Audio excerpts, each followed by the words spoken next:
For those of you who didn't hear the bit about the area, what I was saying was this is the school is completely out of context today. There's just nothing around about here at all.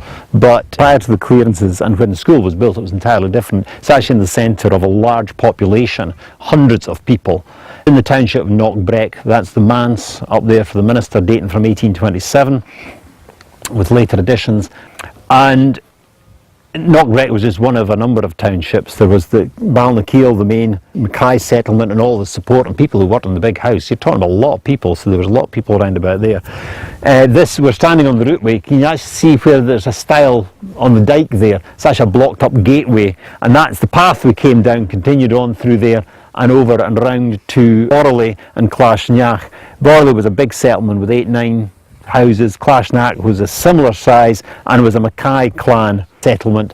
A member of the Mackay clan stayed around there. Kyoto was again a major settlement just at the top of this valley and over the hill. So you had a lot of people around about. Even the main settlement of Durin, where the main village is today, you're only 10 minutes walk. Follow that dike up the hill and you're there in no time at all. So it was very central for the bulk of the population in this part of the parish of Durness. So, and also, when you're interpreting landscape from long ago, if you look at that hillside over there, that hillside with the sheep on it and the heather, that was all cultivated as well. Because if you look very closely, you'll actually see the remains of rig, which is the raised beds that they grew particularly potatoes on, and you'll see strips coming down the hill all the way along. You can just see it with sort of the darker heather and the lighter green grass at the side. So that entire hillside was cultivated as well, along with all this land round about. So, and in fact, if you have a chance to walk up the track, just at the end of that ridge, there's one of the best sets of lazy beds in this part of the world. And lazy beds were the system where you turned the turf over. You made a sandwich of seaweed and turf, and it built up into a ridge. And there's a superb set of lazy beds just around the corner there, and the foundation of a house, or of a building at any rate. Another interesting little thing here is on this hillside behind us here. Can you see just before the ridge there's sort of a hole in the ground, a circular dark feature? It's actually one of these sinkholes, or looks like a sinkhole that appear all over here in the limestone. It's just a depression in the ground, a rocky depression. Now that is pointed out as the gold mine.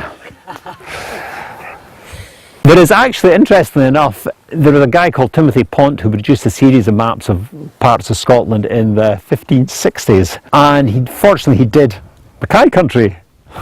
Good man he was. And very handy. And interestingly, on Pont's map he marks the mine. Pont's maps are hugely inaccurate, but he does mark it, and there is a reference to it in the Chappie Gordon who wrote, Robert Gordon, who wrote about Strathnaven about the same period. He talks about mines of gold in Durness, and that is supposedly the mine of gold. And he also apparently, when he did, he probably stayed at Balnakeil House, because when he stayed in a house he tended to do a tiny drawing of the house. So when you actually, it kind of gives an impression of what Balnakeil House possibly looked like before the complete rebuild. Although we're talking minor details here, but what do you want them to look at first? Which end? Go up to the later history of the school, but the way in which we have to work obviously is working from the later history down, so I'll kind of take things that way. Basically, what we've got at this end of the site is an area which was covered with rubble. It's the same material which is, you can see over the back here, and it's that great big pile of stones which Graham and various people, I don't know if anybody's here that... I know that pile of stones intimately. Shifted out of here before we came, which was very kind of them, but we've had to shift a fair bit of stuff as well. There's the material that's just at the front here, you can just about see there's quite a lot of white powdery stuff in here, and what that is plaster. Now it seems that at the very latest phase of the school there's been a room at this end which has been plastered on walls and ceiling. We had a big piece of plaster had fallen down in the middle of the floor here, huge, and you could see on the back of it the strips where the lath had been, which held it in place. One thing I just said there was a wee bit incorrect, and that's that this isn't a floor that I'm standing on. What I think has happened is the school's gone out of use in the 1860s, that sort of period. There's been a timber floor in here, but the floor's been stripped out, it's been taken away to reuse the timbers, and after that things have started collapsing in, and the plaster's come off the walls, and we've had soot come out of the chimney, and all the stones come down as well. Now, one of the reasons for all the stone coming down, I think, has been because people have been here, as well as to rob out the timbers, they've also robbed out stones. So you can see none of the windows or the door have lintels over the top. Most of the windows, apart from one, have got sill stones. But I suspect the reason they've survived is because they're too much work to get rid of. So I think all the other stone's been useful, it's been taken away and reused. The other thing which was taken away and reused were pan tiles which covered the roof. Graham will get this one to show you, but I think what's happened is people have come, taken the pan tiles off the roof, taken timbers out, probably roof beams as well as the floor. We've got wee pieces of pan tile in this stuff that I'm standing on, which is interesting, but I'll come to that in a minute. But the general impression we're getting is really the place has really been stripped out, taken a lot of stuff away. But people have also put things back in that we've had an awful lot of bits of broken glass and pottery, and this is material that ranges from the sort of Victorian period right through to very modern stuff. There's bits of vodka bottles and things that have been thrown up in the back corner. I think people have been coming down here for parties quite often. So we've got this kind of funny sort of mix of materials in amongst here, where modern things have been thrown in, older stuff's collapsed down, forming layers. So we're getting through that now, and we're getting down to reveal some of the earlier features of the building.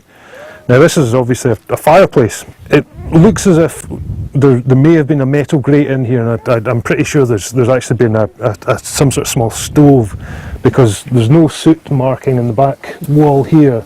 Although you can see it's quite sooty and dirty down here, but there's a wee bit of staining in there which suggests to me that there has been metal in place, but that's perhaps all been robbed out as well. This fireplace looks a little bit unusual as well. It has actually shifted, I think, with the weight of the rubble behind it, and during collapse the whole thing's moved. But I think there might be something else going on, so there might be an earlier phase of fireplace there as well. And that certainly sort of fits in with our theory about the wooden floor, because this level here, there's a distinct lip you can see at the edges of the fireplace, but there's also plaster still in the walls, and it stops at that point. We had a piece of wood which was along the edge here, which I'm not so sure about, but I think it may have been in place to support floorboards. And when we work it out, the level of that floor works quite well with the floor we've got at the far end of the building as well. So the timber floor theory seems to work. But what you can see down here is quite a nice solid surface. And what this is the previous floor. This is a clay floor, which is perhaps the original floor in the building. There may be another phase beneath it, but I think what we're looking at here is the original 18th century floor. Now, the interesting thing for us at this moment is what all this brown stuff is in here. And this is where I said we found a piece of pan tile. I think what might be happening is that at a period when the school's been given some money to do some restoration work, there's been quite a lot of work done at this end of the building.